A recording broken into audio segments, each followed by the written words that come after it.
de servidor para servidor. Nunca te permitas o vazio da tristeza inútil no caminho do bem.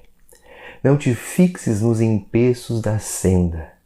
Reflete nas bênçãos recebidas.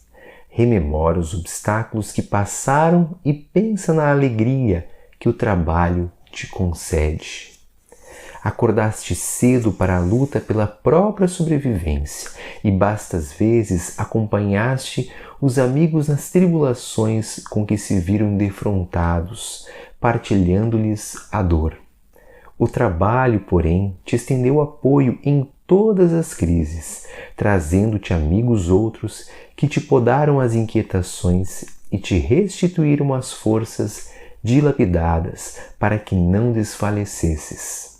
Oraste nos momentos difíceis, suplicando o amparo da vida maior, e através do trabalho, braços devotados se te fizeram canais de apoio, sustentando-te os passos ao longo do caminho. Nunca te rendas à tentação do repouso desnecessário e nem te aconselhes com desalento, de vez que em tuas áreas de serviço encontras sempre tudo aquilo de que mais necessitas a fim de seguir adiante. Honra os encargos que te honram e, sobretudo, agradece ao trabalho tudo aquilo que um dia possas ter ou ser de melhor, porquanto é no trabalho do bem aos semelhantes que terás em qualquer tempo o teu mais seguro endereço para o socorro de Deus. Neste belo capítulo, Emmanuel nos fala da importância do trabalho como um porto seguro para nós em todos os momentos, especialmente o trabalho no bem, para o bem. E ele inicia dizendo: nunca te permitas o vazio da tristeza inútil. Quando a gente percebe que está triste, é uma tristeza em função de questões que não são essenciais, de questões que são passageiras, e aquilo muitas vezes consome a nossa energia, consome o nosso humor. Emmanuel nos chama a atenção para cuidarmos, para não nos entristecermos com questões triviais, pequeninas do dia a dia. Não te fixes nos empeços da senda, não fique só olhando para as pedras do caminho. Olhe para cima, lembre-se de Deus, olhe para os lados, lembre-se dos amigos, daquelas pessoas que te amam, que te amparam. Não fique fixado no problema, mas sim busquemos as possibilidades de soluções. Reflete, lembra as bênçãos recebidas, a saúde, a família, as possibilidades de ação, as bênçãos que já estão conosco. Então, abramos os olhos. Rememora os obstáculos que passaram. Nossa, a gente está vivendo um problema nesse momento e, se pararmos para pensar, muitas e muitas vezes, vemos que já passamos por problemas muito mais complexos que este atual. É muito comum, mas a gente se esquece. A gente esquece de olhar para a nossa própria história muitas vezes. E lembra das alegrias que o trabalho te concede, de acordar cedo para precisar trabalhar, para a própria sobrevivência. E nesse trabalho, nessa disciplina do trabalho, de acordar cedo, de fazer para os outros, de fazer por nós, a gente vai encontrando recursos preciosos.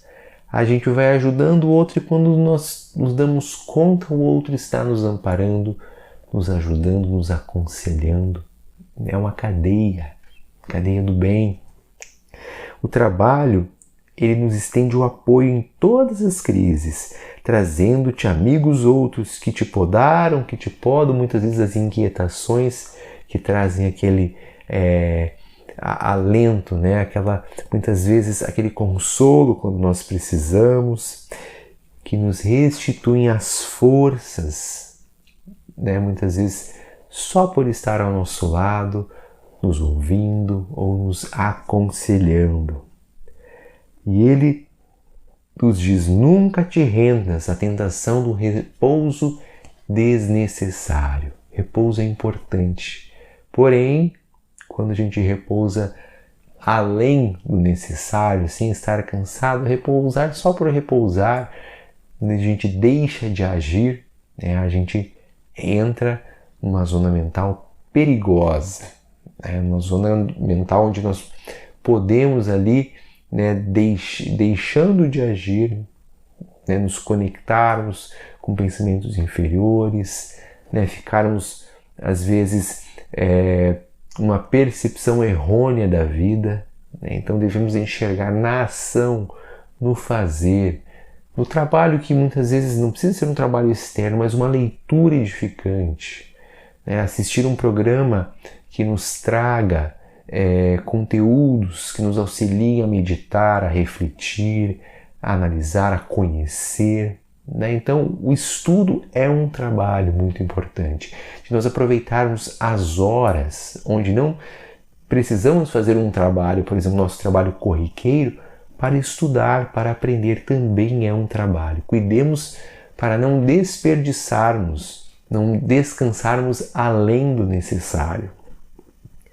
E nem te aconselhes com o desalento, né? Também cuidado com a tristeza, com o desalento, né? Entrarmos numa queixa, de ficarmos olhando só para um buraco, só para o sofrimento e não vermos tudo de bom que nós temos, todos os recursos que já estão conosco. Honra os teus encargos que te honram. Quer dizer, aquilo que nós fazemos, aquilo vai no nosso trabalho, em casa, no dia a dia, vai agregando conhecimento, vai nos trazendo amigos, nos trazendo recursos. O nosso trabalho é muito importante. Pode ser trabalho em casa, né? Quanto mais a gente vai botando nosso carinho, né, em fazer um almoço, em arrumar a casa, esse carinho vai voltando, vai ficando conosco, permanece conosco. Mas a gente precisa saber ver, ter olhos de ver, senão fica um fardo, senão o trabalho fica um simples fardo, né, que não traz alegria, porque ninguém reconhece, porque ninguém elogia, quando na verdade nós precisamos ver o sentido naquilo que fazemos. Quando nós percebemos o sentido, por exemplo, em fazer o almoço, em limpar a casa, que estamos alimentando a família, que estamos recebendo os recursos que vêm de Deus para poder ter aquele alimento, né? Quando conseguimos enxergar o número de bênçãos que estão presentes no simples comportamento de limpar a casa. Eu tenho uma casa para limpar, eu tenho os filhos para sujar a casa, pessoas que não têm filhos, né? Pessoas que não têm casa. Então eu tenho isso, Deus me confiou, eu preciso fazer bom uso e perceber a importância do meu trabalho. Eu não preciso que os outros reconheçam, mas sim que qualquer coisa que eu faça não é entre eu e os outros, é entre eu e Deus. Porquanto é no trabalho do bem aos semelhantes que terás em qualquer tempo, qualquer momento, encarnado ou desencarnado, quando estamos agindo no bem, seja qual for a tarefa que estejamos fazendo, o teu mais seguro endereço para o socorro de Deus. Estamos caminhando juntos ao lado do Criador. Que Jesus nos abençoe e até o nosso próximo encontro.